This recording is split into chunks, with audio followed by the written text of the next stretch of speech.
জগৎবল্লভপুরে একই দিনে পৃথক দুটি পথ দুর্ঘটনায় মৃত্যু হলো একজনের, আশঙ্কাজনক অবস্থায় আরও তিন। সকাল 7টা নাগাদ বড়গাছিয়া সন্তোষপুরে হাওড়া আমতা রোডের মুখোমুখি দুটি বাইকের সংঘর্ষ, জখম হয় দুই ব্যক্তি। গুরুতর জখম অবস্থায় স্থানীয়রাই তড়িঘড়ি তাদের উদ্ধার করে চিকিৎসার জন্য কলকাতা SSKM হাসপাতালে পাঠায়। খবর পেয়ে ঘটনাস্থলে গিয়ে বাইক দুটিকে উদ্ধার করে নিয়ে যায় পুলিশ। ঘটনার জেরে বেশ কিছুক্ষণ যানজট তৈরি হয় হাওড়া আমতা রোডে। অন্যদিকে আবার বেলা 3টে নাগাদ পোলগুষ্টিয়ার তালপুকুর এলাকায় রাস্তার ধারে সাজানো ইটের গাছিতে সজোরে গিয়ে ধাক্কা মারে দুই যুবক। তাদেরকেও প্রাথমিকভাবে স্থানীয়রাই উদ্ধার করে আমতা গ্রামীণ হাসপাতালে পাঠালে তাদের মধ্যে একজনকে মৃত বলে ঘোষণা করে চিকিৎসকেরা। গুরুতর জখম অবস্থায় আরও একজনকে কলকাতার SSKM হাসপাতালে স্থানান্তর করা হয়েছে। ঘটনার পরে ক্ষোভে ফেটে পড়ে এলাকাবাসী। মুন্সিরহাট আমতা রোডে গাছের গুড়ি ফেলে অবরোধ করে বিক্ষোভ দেখাতে থাকে স্থানীয়রা। তাদের দাবি, রাস্তার ধারে ফুটপাতকে অবৈধভাবে দখল করে রেখেছে বেশ কিছু ব্যবসায়ী। ফুটপাতের উপরে থরি থরি সাজানো রয়েছে ইটের গাছি, রাস্তার ধারে পড়ে রয়েছে পাথর এবং বালি, যার জেরে প্রায়শই দুর্ঘটনার কবলে পড়ছে বাইক আরোহী থেকে শুরু করে পথচলতি মানুষ। এই বিষয়ে প্রশাসনের ভূমিকা নিয়ে ক্ষুদ্র এলাকাবাসী পরে অবশ্য পুলিশ তাদের অবৈধ জবরদখল হটানোর আশ্বাস দিলে অবরোধ তোলে এলাকাবাসী। ঘটনার জেরে বেশ কিছুক্ষণ যান চলাচল বন্ধ হয়ে যায় মুন্সিরহাট আমতা রোডে।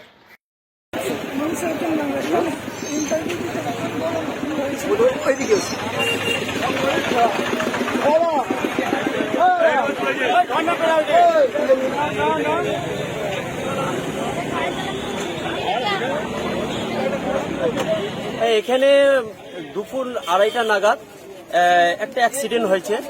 আর অ্যাক্সিডেন্ট হবার পরে এবার যখন আমরা অ্যাক্সিডেন্ট হয়েছে সঙ্গে সঙ্গে আমরা হাসপাতালে পাঠিয়ে দিয়েছি।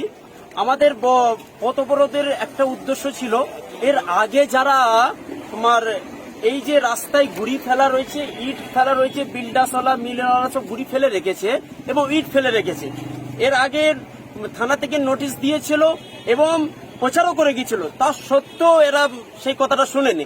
আমরা আজকে প্রতিবাদ করলাম, অবরোধ করলাম, যে প্রশাসনকে আমরা জানালাম যে এই রাস্তা থেকে না আমাদেরকে পরিপূর্ণভাবে যত মাল আছে খালি করে দিত। একটা রাস্তায় আপনারা দেখেন, একটা রাস্তা করেছে 3 ফুট বাই 3 ফুট ছাড় থাকে, সেই রাস্তাটা একদম ফাঁকা নেই করে আসছিল এবং বাইকে করে আসছিল। একটা লরি আসছে পিছন দিয়ে একটা লরি আসছে। এবার চারিদিকে যদি গুড়ি থাকে ইট থাকে, তাহলে কি করে সেই বাইকটা পাস হবে কি করে?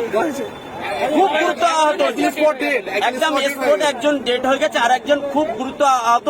সে মানে তার অবস্থা খুবই খারাপ। আমাদের দাবি যে এই এতদিন আমরা এর আগেও প্রতিবাদ করেছিলাম, প্রশাসনকে বলেছিলাম, কিন্তু প্রশাসন সেই কথাটা আমাদের মানেনি।